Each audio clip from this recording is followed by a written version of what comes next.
Moju rođendan 91 godinu u mom dvoru u Glavici, skupa sa mojom obitelju, moji sinovi, moji unučadi, moje snaje, moji prijatelji i rođaci i susedi, svi skupa.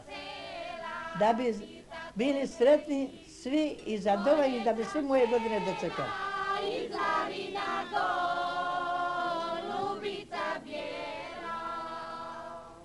I živjeli.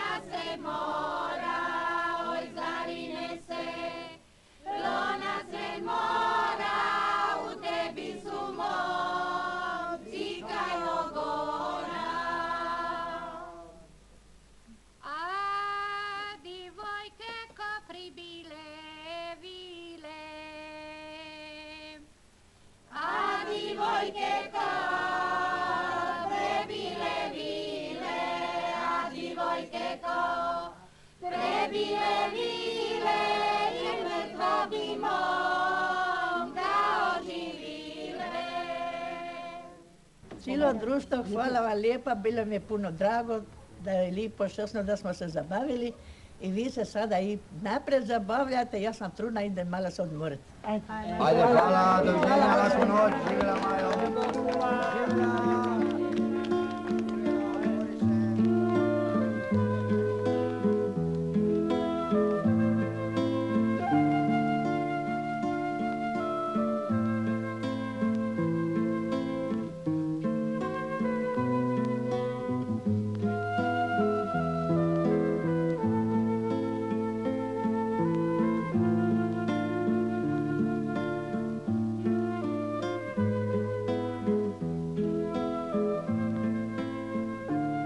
Kuća moga dida, znate li.